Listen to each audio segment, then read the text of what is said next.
There we go. All right. It's called to order the last meeting of the month of February for the Rotary Club of Des Moines. We're glad you're all here today at Wakanda Club with us. Those of you here live, those of you out watching our live stream, and those of you watching later on our YouTube channel. And thanks as always for Invictus Media for filming our meeting today. I'm not wearing my mask while at the podium, so you can hear me more clearly. And I'm also safely distanced from all of you. And of course, we will be sanitizing the microphone between speakers. We do ask that you keep your mask on when not eating or drinking or speaking at the microphone. You never know, our speaker may be carrying today, so you don't want to get him angry. It was 116 years ago this week, the Rotary Club #1 was organized as the Rotary Club of Chicago, 116 years ago. There's probably a few of you in the room that remember that day. And now I will share with you a brief moment of inspiration, followed by our Pledge of Allegiance and our four-way test. There is nothing stronger than the heart of a volunteer. General James H. Doolittle. No man is entitled to the blessings of freedom unless he be vigilant in its preservation. General Douglas MacArthur. And as I said, it would be brief, so please stand for the Pledge of Allegiance. I pledge allegiance to the flag of the United States of America and to the republic for which it stands, one nation, under God, indivisible, with liberty and justice for all. Now the four-way test. Is it truth? Is it fair to all concerned? Will it build goodwill and better friendships? Will be beneficial to all concerned. All right, now wave at your fellow Rotarians. Maybe get in front of a camera, wave to those out there in cyberspace.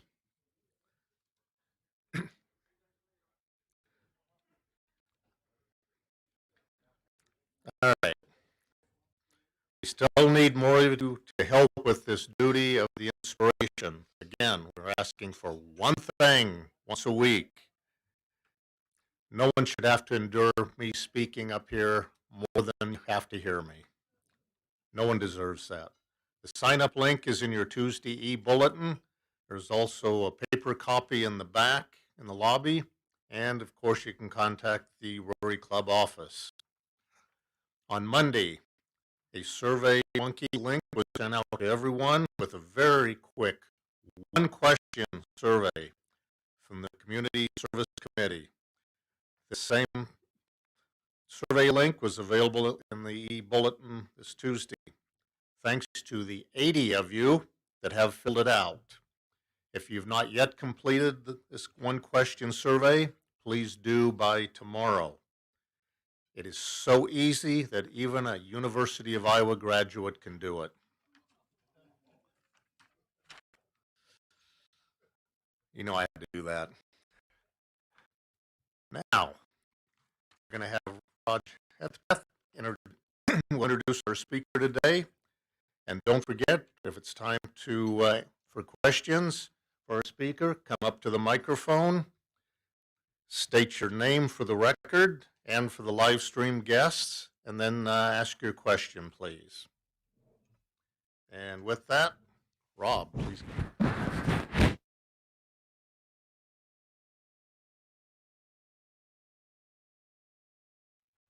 Thanks, President Doug. Fellow Rotarians, the Iowa National Guard, both Army and Air, has had a busy year in 2020 with many domestic and overseas missions. Today, Colonel Chad Stone, Director of Logistics and the 671st Troop Command Commander for the Iowa Army National Guard, will tell us more about what the Guard does for our state and nation. Colonel Stone has served in the Army for 28 years. He started as an enlisted wheeled vehicle mechanic in 1993 and earned his commission as an ordnance officer in 1997 from the Iowa Military Academy's Officer Candidate School. Highlights of his career include company commander for the 3654 Maintenance Company, S4 for the 2nd Brigade, 34th Infantry Division, commander of the 334th Brigade Support Battalion. He served 2 overseas deployments to Afghanistan. Please welcome today's speaker, Colonel Chad Stone.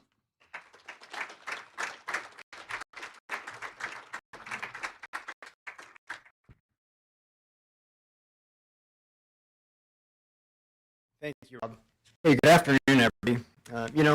If my voice breaks up, I've got to do a disclaimer. It's not because I'm nervous, but I've got a 17-year-old son and a 14-year-old daughter, so my vocal cords are not accustomed to being able to talk this long. It's an honor to be here. I'm grateful for the opportunity to speak with you and showcase the Iowa National Guard accomplishments as well as the benefits and value that the National Guard provides our communities. Are there any currently serving, former serving, or veterans in the room?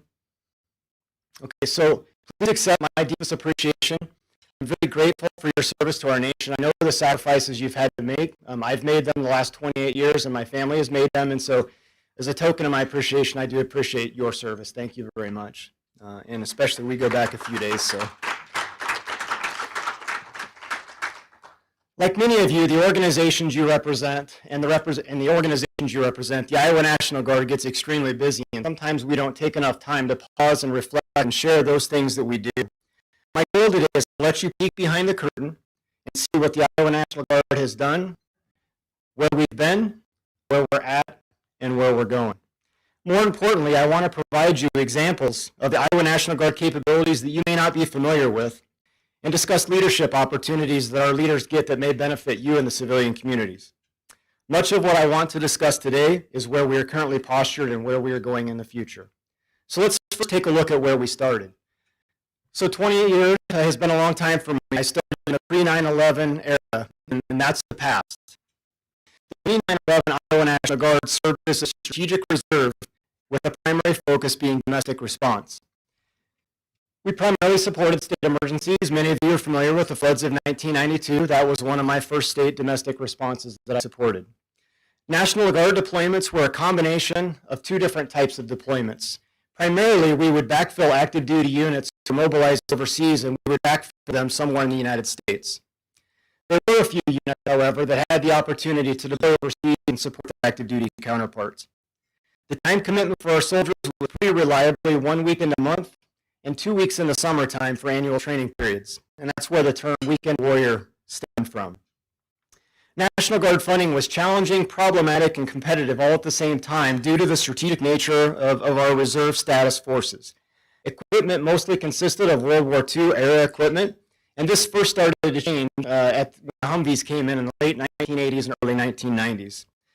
This caused equipment compatibility issues between active units and reserve forces, which was very problematic.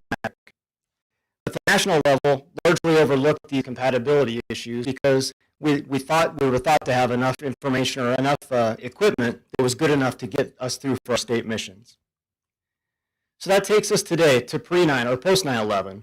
In contrast, the post-9/11 Iowa National Guard and National Guard at large has transitioned to an operational force.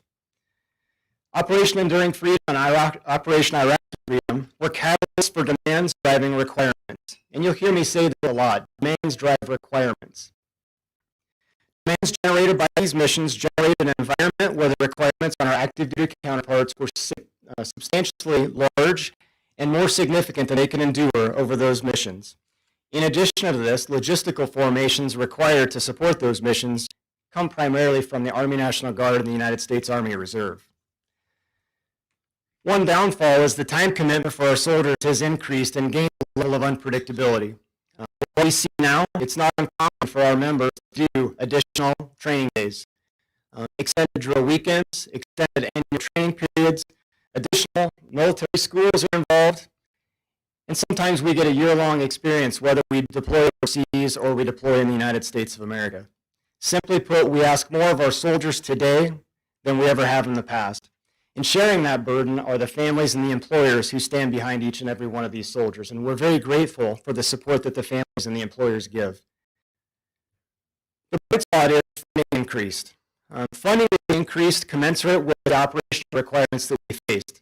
Equipment modernization began to occur at breakneck paces and began to close the pre-9/11 compatibility issues that we experienced. Now, equipment modernization continues to occur to this day as a means of retaining these compatibility assets and retain the technological advantages that we've got over our near peers and competitors. For you, it's important to note that right now the modern equipment fulfills a critical dual use that's essential for our role in supporting state emergencies. Our ability to move and communicate has never been better in the Iowa National Guard, and I'm proud to be a part of that. In 2017, the leadership started to look forward into the future. The Iowa National Guard began updating their long-range plan designed to provide a vision for the future, benchmarks for our soldiers and airmen to achieve, and areas of focus for all Iowa Army National Guard members and Air National Guard members to be cognizant of.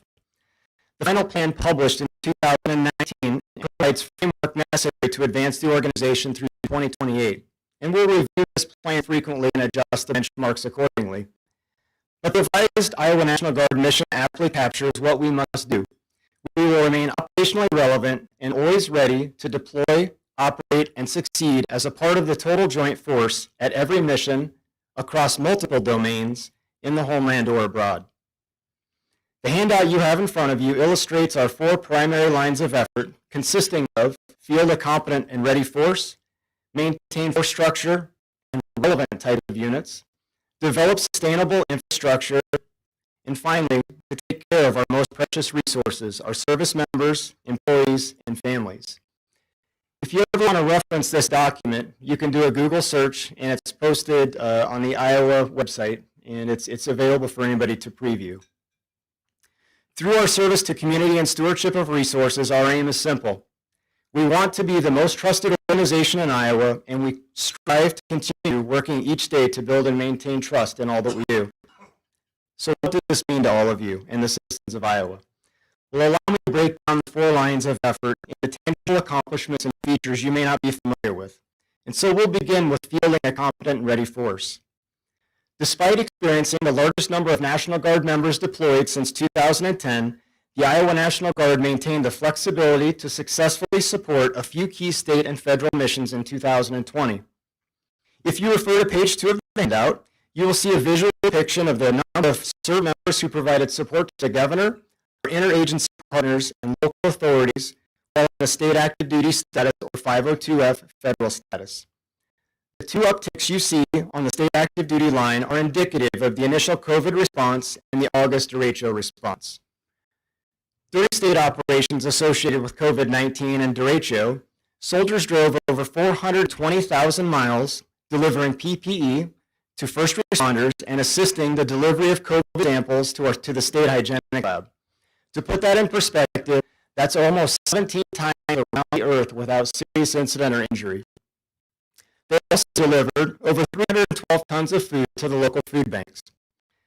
In addition to this, soldiers cleared 15,000 tons of debris and helped clear 593 city blocks during the derecho. But I'd like to say more importantly, this illustrates that Iowa citizens from the Iowa National Guard capably and competently helped other Iowa citizens in their time of unprecedented need. And I think that you would agree with me that these times are certainly unprecedented in our generation. Simultaneously, the Iowa National Guard also requested to support federal missions based in the United States. I am sure many of you are aware that cyber is the leading domain being contested and also happens to be the most vulnerable right now. A digital attack has the potential to cause greater disruption in developed nations than sometimes any physical attack could ever cause. The Iowa National Guard cybersecurity team is poised to deter and mitigate the effects of these types of attacks. In response to federal level concern and anticipated cyber attacks intended to disrupt the recent presidential elections, the Iowa National Guard cybersecurity team provided Secretary Pate assistance to ensure uninterrupted election support and make sure that the processes were conducted fairly. In addition to this, the Iowa National Guard was requested to provide on-site assistance at the 2021 inauguration of President Biden. Finally, the Iowa National Guard continues to support an enduring mission that has local and nationwide implications, which is not depicted on this slide. In 2020, the Iowa National Guard counter-drug program seized over 3,600 pounds of illegal drugs and $3.7 million in currency. Equally important, the program trained over 6,300 local law enforcement officers, really from all around the nation, I should say, on drug interdiction practices. Simply put, their actions are making our community safer and a better place for our families to grow up. Personnel readiness is measured in terms of the number of people you have available, and that's what drives force structure. You may initially be concerned when you look at the trend line on page 5, but I assure you that this was an anticipated dip. Nationally directed force structure changes from the Department of Defense authorizations routinely fluctuated during this time frame. We were in a state of flux post 9/11. The formations and the units that we used to have had to change to keep pace with the current threat. And so we anticipated that these dips would occur. In addition to this, our state leadership reassessed our internal strength goal and subsequently increased our Army strength goal from 6,500 soldiers to now where we're at 7,000 soldiers with the most recent long-range plan. As you can see, we continue to make progress toward that end by that illustration. We achieved National Guard Bureau's 2021 strength goal this month, but we're nearly 100 soldiers shy of achieving our goal of 7,000 by the 30th of September. These numbers are extremely important to all of us because they help determine national force structure decisions that oftentimes facilitates the domestic support capabilities that we can provide our communities. You may ask yourself, so what are these extra soldiers going to cost Iowa? And that's a great question. The answer is not simple, but I'll break it down. The pay and allowance for our soldiers is allocated from the federal government. State funds are only used to support the pay and allowance for soldiers when they're in a state active duty status supporting some type of domestic operation. In addition to this, the federal government and the state of Iowa each fund half of the total operations cost to train our soldiers through a cooperative agreement. What this means is Iowa has an on-demand, fully equipped force at the governor's disposal which can be tailored and scaled to meet the needs of our communities and each specific domestic operation. The cost to Iowa is a fraction of the overall cost to provide a competent and ready force, but the citizens of Iowa benefit from the immediate response of the Iowa National Guard and what we're capable of providing. Now, as we transition to the next line of effort, maintain force structure, you realize the only way to reliably train all these soldiers is through sustainable infrastructure. As many know, Camp Dodge is the largest military training reservation in Iowa. It supports all branches of the armed forces, law enforcement, and occasionally community programs. Infrastructure advancements and availability is another example of the notion that I discussed earlier about demands driving requirements. Facility usage generates revenue to support infrastructure maintenance and development. Simply put, the more people that come through our doors in our Iowa National Guard facilities, the greater funding we receive from the national government to advance our facilities. Aside from Iowa National Guard members, the largest Camp Dodge infrastructure users include the Army National Guard Sustainment Training Center and law enforcement providers. The Sustainment Training Center provides training and caters to Army logistical units from all over the nation who travel to Camp Dodge to receive maintenance, medical, and distribution training. It remains the only facility of its kind in the Army inventory, which provides skills-based training at the individual soldier and collective unit level. Since its inception in 1991, the center has trained over 7,000 soldiers from active duty, USAR, and National Guard units. In addition to this, they've also trained nearly 6,000 Title 32 technicians who maintain our equipment periodically in our full-time shops. On top of the Sustainment Training Center, over 40,000 law enforcement professionals utilize Camp Dodge on an annual basis through the use of using our classrooms for instruction or using the weapons ranges. Camp Dodge is a very busy place. It's actually the third largest and third busiest non-active duty training installation in the United States of America. We've got that gem in our backyard. However, the investments in our infrastructure do not exclusively benefit our service members. We strive to maintain a connection with our community through a number of methods. For example, you may not know this, but armories throughout our state are available for short-term rentals for any type of event that you may have. In addition to this, Camp Dodge is an open access post as long as you show photo identification at the main gate. You may be unfamiliar with some amenities the public can enjoy on Camp Dodge, so I'd like to highlight a few for you. Camp Dodge is host to the Gold Star Museum, which is a world-class 27,000 square foot museum, and it's one of the largest museums on Army National Guard property in the United States. Some interesting fun facts that you may not know of articles that are on display there. There's a 1918 Type B Liberty truck that's been on Camp Dodge since World War I.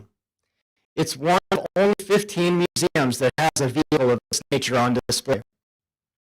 In addition to this, the Gold Star Museum has the only operational submarine periscope in Iowa, and visitors can enjoy a special view of Camp Dodge by looking through the periscope. Right? Who would think that you would come to Camp Dodge to use a periscope? But I welcome you to come out and take a look at it. Many of you may recall Camp Dodge worked closely with the Historical Society to renovate the aging Camp Dodge pool area that was constructed in 1922 as a part of the Roosevelt administration's WPA. The pool house was converted to a multi-purpose facility with an open floor plan and routinely hosts distinguished visitors, briefings, and celebrations. The pool was filled with dirt and turned into an amphitheater area, which serves as a parade field for some of our formal ceremonies. However, the amphitheater also serves as an entertainment venue for the weekly Camp Dodge summer concert series where service members, their families, and members from the community can come out and enjoy a band. Now, it's safe to say that you can recruit as many people as you want, and you can have the infrastructure for them to train. The reality is the soldiers and airmen are not going to remain if you don't take deliberate steps to care for them. Three key areas that I would like to highlight that illustrate steps that we've taken to achieve the care for our soldiers, employees, and families line of effort that I talked about earlier includes education, diversity, and a holistic fitness approach. In concert with Governor Reynolds' initiative to invest in educating Iowans, the Iowa National Guard continues to make maximum use of the education funds eligible to members pursuing higher level education.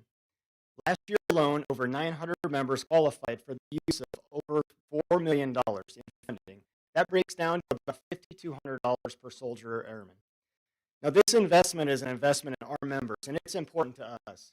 But I would also suggest it's also an investment in the future of Iowa because of the increased level of knowledge and problem solving that these members bring to their communities and their civilian employers.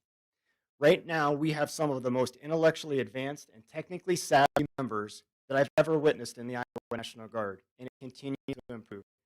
I talked about the advancement of the technology in our equipment. We need these smart people because some of the radios, they don't even let me touch the buttons and switches for fear that I'll destroy it. Now, as you can imagine, leadership training is invaluable to our profession. If you look at the chart on page 9, it seems to indicate that our training opportunities are decreasing. However, the reality is that training spiked in 2017 to 2018 because of unmet training requirements in previous years. There continue to be more professional military training opportunities now than ever before, and our soldiers are taking advantage of those. Now, we talked diversity a moment ago. We continue to pursue a diverse force, which mirrors the Iowa demographics in the communities that we live in and we serve in. There are a number of diversity initiatives that promote cultural differences while simultaneously focusing our members on our common goals of serving state and nation. The military at large recently took steps to ensure promotion and leadership boards were conducted without prejudice. And it's amazing that it took this long for our active duty counterparts to come to this solution, because the reality is, ladies and gentlemen, that the Iowa National Guard already had a process in place that dates back almost a decade that serves the very same purpose of ensuring equitable consideration for leadership assignments and promotions. In addition to this, we have another program that allows several Iowans that have taken advantage of a path to citizenship alternative through the National Guard. In exchange for their service to their nation, they're given the potential to acquire legal citizenship. And so far, to date this year, we've had 20 members from our communities who have raised their right hand, who have enlisted in the Iowa Army National Guard, and they've been able to been given a clear path to citizenship. And so this is a tremendous way for us to build our formation and diversify our force with quality people who want to be involved in their communities.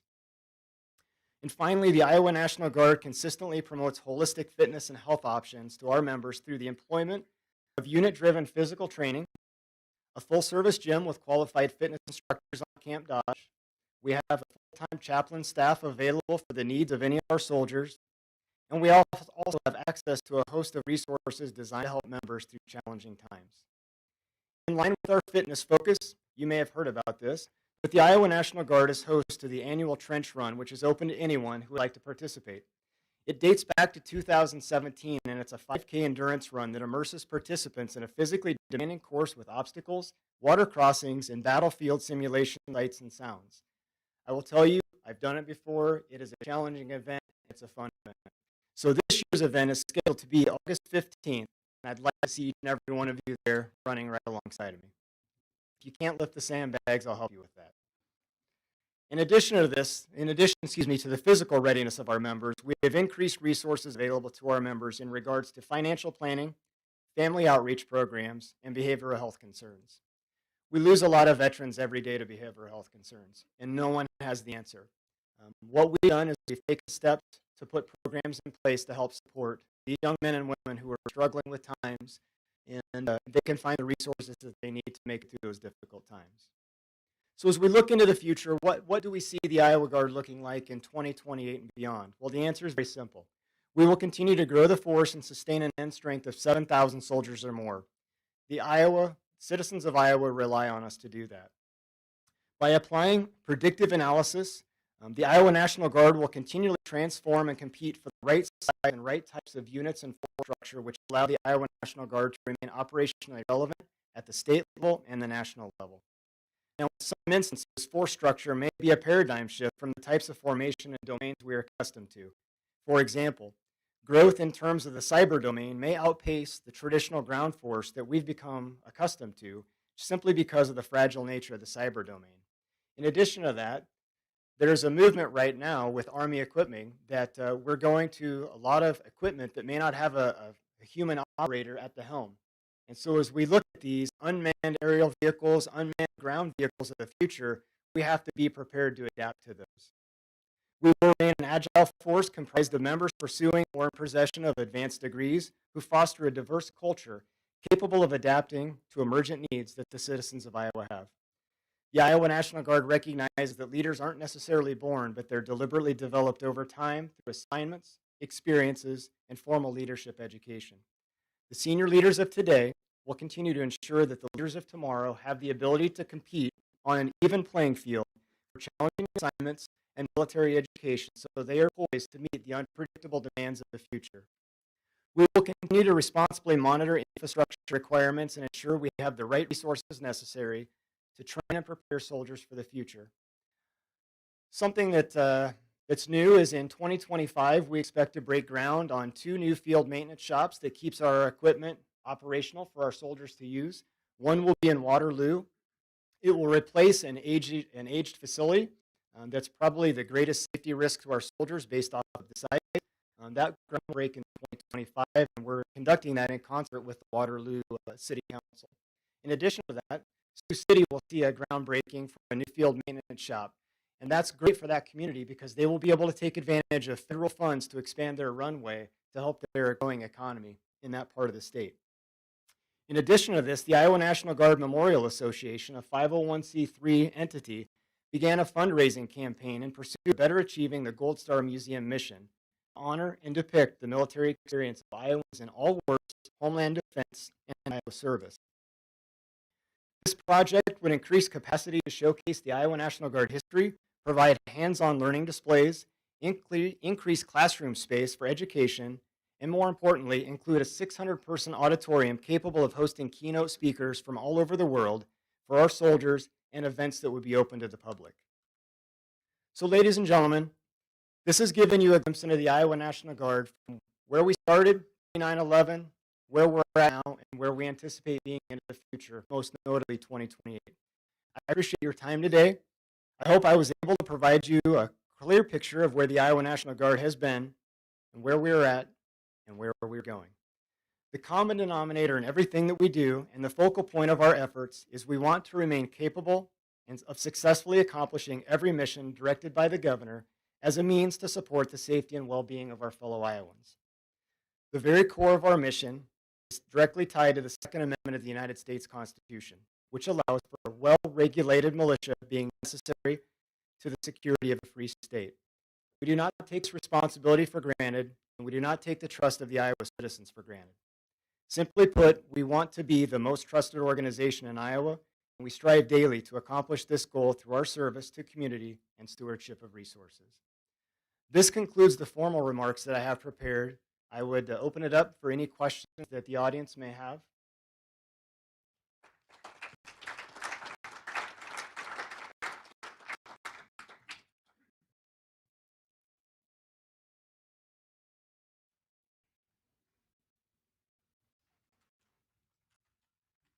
Now, the first one's always the easy question, right?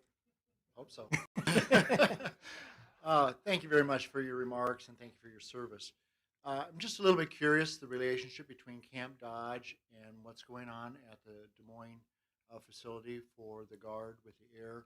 Could you speak just a little bit about the change in equipment that's occurred as a result of some of the we lost F-16s and that type of stuff? And what's going on now? I think you alluded to it today with the unmanned aircraft things. But could you talk about that little relationship and what's really going on here? Yeah, absolutely. So that's a great question. So as you alluded to, you're spot on. We lost the F-16s a few years ago, and we knew that in order to be relevant to the citizens of Iowa, we had to find additional force structure. One of the emerging trends is the unmanned aerial vehicles. And so at the Des Moines Air Base, there's been a paradigm shift in what we've got. We still maintain pilots at the Des Moines Air Base. However, there are pilots that fly drones or unmanned aerial vehicles. We don't actually have those aircraft here in Iowa. The way that those work is other units have those, and they'll launch them from a remote site. It could be anywhere in the world. And then our pilots take control back here at the Des Moines Air Base, and they fly them on training missions or real-world missions. And so that's a way that we have continued to keep that force structure relevant. Was there something else you had on that? So we didn't actually lose any force structure at the Des Moines Air Base. It has maintained pace, and I'll have to get back to you. If you can get with me after this, I will be able to send you that specific number because I don't have that. I'm an Army guy, so I'm a ground guy. They don't let me play with aircraft, but I will get with you, and I'll get you that information. Thank you for coming. I'm Randy Worth. For old equipment that they would let you touch, what happens to it when it's decommissioned? Where does it go? What happens? Okay, great question. So as our equipment gets outdated, if you drive to Camp Dodge, you'll still see that we've got some outdated equipment. What happens is one of two things. So Army Material Command is the command that's responsible for managing all of the property, all of the equipment in the United States of America. And if we've got obsolete equipment, we work back through Army Material Command. They either demill it and they sell it. If you get on a website, either Iron Planet or govdeals.com, sometimes they'll sell that to local civilians.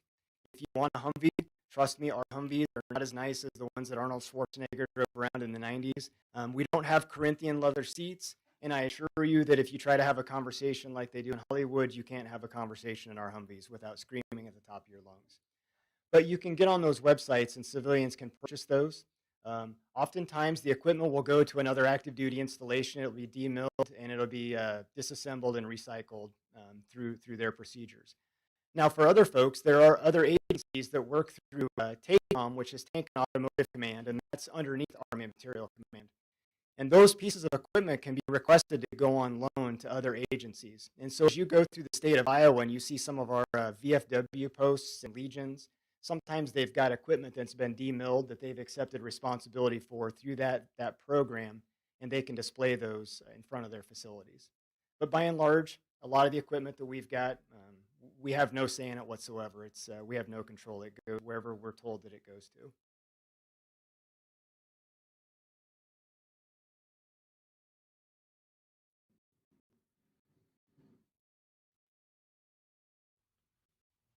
I'm Dave Dixon. Thanks Hi, for Dave. coming. I have a question about the component units within the Iowa National Guard. And what's the balance between combat versus logistics, and what's the spread of logistics units that you have command over? Okay, so that's a great question. So as you look at the state, if you look at the Army, almost half of our forces are infantry, combat arms individuals. And so they would be the ones near the front lines. That's about half, about 3,500 people. And it's a large organization. It's not pinpointed in any one area. It's spread throughout Iowa. When I was a part of the brigade combat team, our headquarters it's in Boone, Iowa. but we had units on all four corners.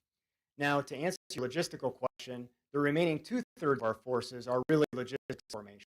They're spread everywhere, from Sheldon, Iowa to Clinton and everywhere in between. We've got a balance. I think more importantly, what would be advantageous to speak to is when we talk logistics formations, what does that mean? Well, I'll give you an example. So we've got maintenance companies. We have one maintenance company that's dedicated to doing nothing but making sure that the vehicles run. They can duct tape, chicken wire, bubble gum things back together so that vehicle can keep rolling and do what it needs to do. In addition to that, we've got transportation units. There's two different types of transportation units. You've got the over-the-road transportation units, which are like TMC trucks or bar-none trucks that roll down the road, and they can sprint down the road at about 70 miles an hour. And you've got tactical truck companies that really are more suited for off-road capabilities at low speeds, anywhere about 45 miles an hour and less. We've got those types of companies as well. Then we've also, in the state, we've got 2 combat service support battalions.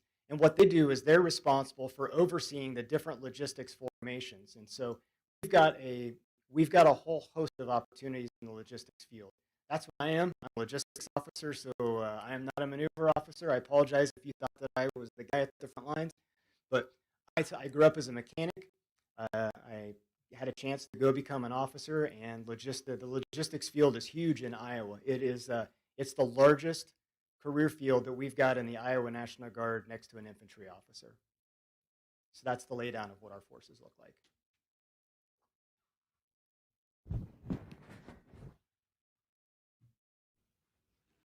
Colonel, my name is Al Chase, a retired professor and banker. What I know most about is African American history. So the question is, we've read articles recently about the infiltration of what I call our armed forces, be they police or National Guard or federal forces. What are you doing to try and keep white nationalists, white supremacists out of our law enforcement? And so when you mentioned that their second facility was in Waterloo, the question is, why did it go to Waterloo? Because some folks could say, well, that's where the largest African American population is in the state of Iowa. Yeah. So that's the question. Okay. So that's great, and that's a great topic to discuss because, as you know, that this is African American Heritage Month. And if you follow the Iowa National Guard Instagram account or Facebook, that's no selfless plug there, but you'll see that we're showcasing what our members have done. It's a great question. You're absolutely right. In the media, the optics right now is that the armed forces have been infiltrated by supremacists. I don't know if I've ever met a supremacist in the Iowa National Guard, and that's been 28 years. And that's the good, honest truth. But what I will tell you is at the national level that there's a national initiative from the Secretary of Defense down that is causing every branch to go through and vet their soldiers. Essentially, what we're doing is a top-down approach with specific criteria that we're looking into different members that we have concerns on to make sure that we don't have those members in our formation. And if we do, we can take the appropriate action. I can't tell you what the appropriate action is because I don't have that answer. I don't think that there is a textbook or a playbook that tells us exactly how to handle it, but I assure you that within this year, we will have completed that in accordance with the Secretary of Defense guidelines.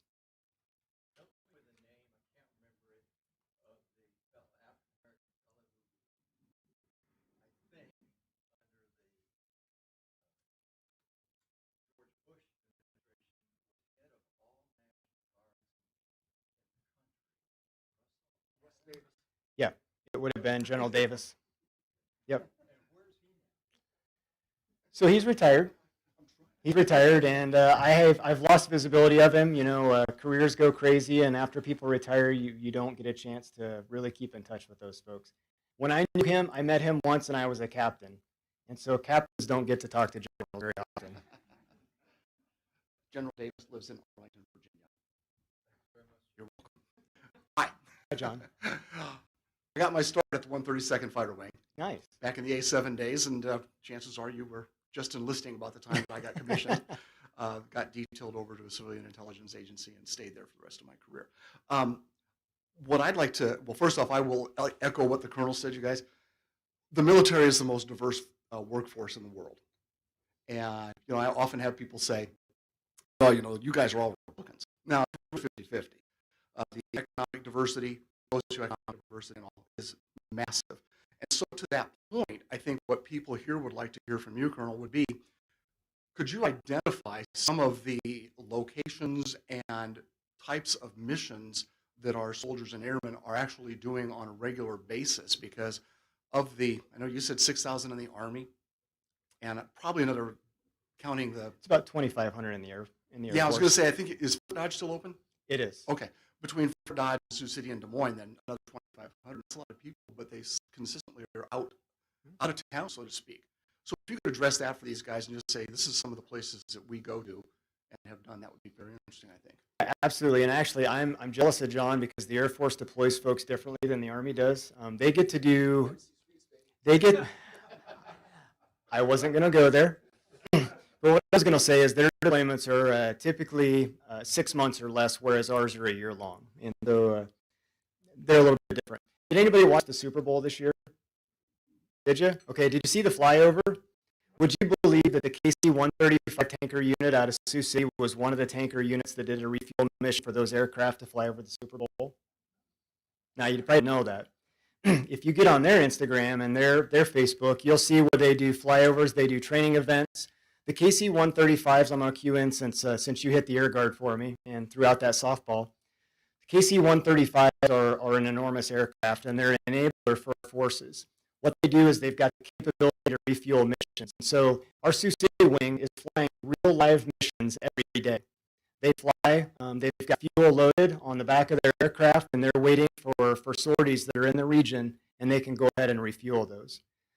They sometimes get the hard assignments where they have to fly the beltway between the United States and Hawaii, and it seems like the aircraft always have maintenance issues when they get in Hawaii. They never have maintenance issues in Iowa, but there always seems to be those maintenance issues there. So another thing that we didn't talk about is we also have a state partnership with our sister state in Kosovo. And so we've got soldiers right now who are in Kosovo as part of the mission in Kosovo to help train their folks and help them develop their military capacity. I won't say that we're going to say that they need to have an army, but they certainly are an area in the European region that we want to have the stability, because that brings stability and peace to us. And so right now, we've got a whole host of soldiers, and there are a couple airmen over there that are participating in that. Something that's also unique that we work to do is partnering with Kosovo. I believe that we will be successful this year. We've got a maintenance unit that's deploying, and I believe that we will have 2 Kosovars that get to go on the deployment with our soldiers and experience what that's like so they can develop their forces. We talk about the air base in Des Moines already. They're flying live missions. They're flying training missions right here from the comfort of their own home. They get to go home at night, and in many instances, they're deployed. I didn't get to sleep in my bed for a year plus. It's the best year of my marriage, my wife would say. But those are some examples of the things that we're doing. We still have soldiers, and you can look at the numbers in the brochure that I provided you. We still have soldiers that are traveling the roads of Iowa today that are providing support to the COVID operation and the COVID environment that we're in. I don't know when that will end. Right now, it's supposed to end in about March. But if the federal government provides the additional funding and the governor says that she needs our forces, then our Adjutant General, General Correll, has committed that he will keep some of those forces on duty. All right. I'm sorry. He was trying to give me the shepherd's hook.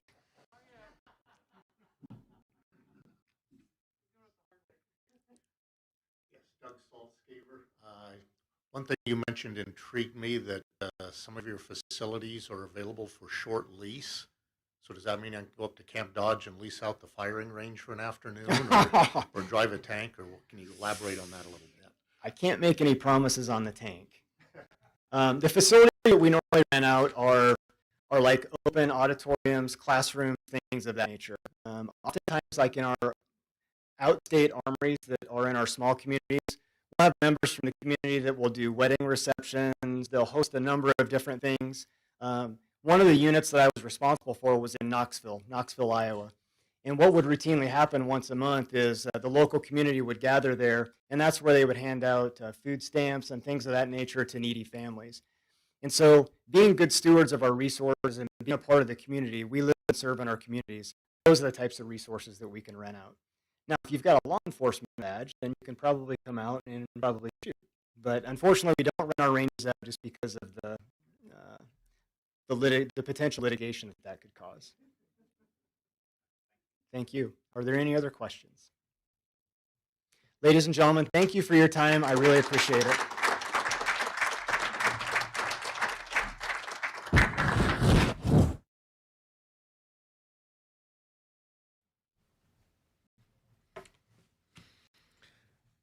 Thank you, Colonel Stone, for being with us today and for your informative presentation.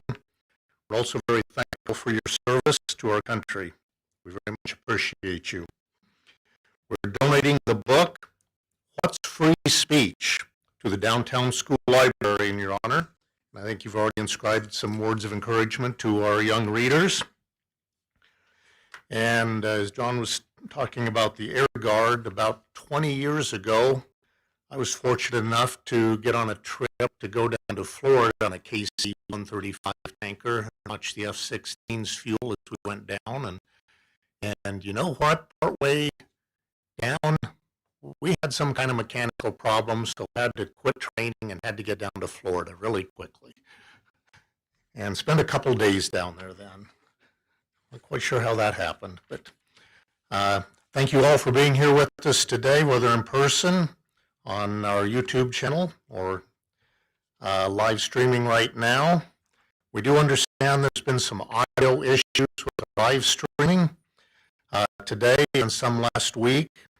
And please understand this issue is beyond our control. It's beyond the control of Invictus Media. But apparently the issue has been isolated, and hopefully by next week we will have it resolved, because we certainly want everyone out there that views our meetings on a regular basis, such as Deb Peckham and Mark Allen. We want to make sure you have a quality experience with your Rotary Club, just as the 30-some people here are today that are in person. And we have some upcoming meetings. March 4th, we have Todd Sommerfeld, the president of Craig Tools. They're building a big new facility up in Ankeny. Be interesting to hear about that. March 11th, John Hawkins, Boys to Men Youth Programs. And on March 18th, Gary Crutchfield, Skilled Trades Alliance, speaking about hands-on work-based educational programs for Des Moines area students. Again, thanks for being with us here today, live or out there in cyberspace. And in keeping with my theme for the year, after you leave here today, don't forget to leave something behind. It doesn't have to be to the extent that the men and women of the Iowa National Guard have done, as a few of them have left everything behind. When they joined the military, they wrote a blank check payable to the United States of America for any amount up to and including their lives. Again, Colonel, thank you for serving your country. We are adjourned.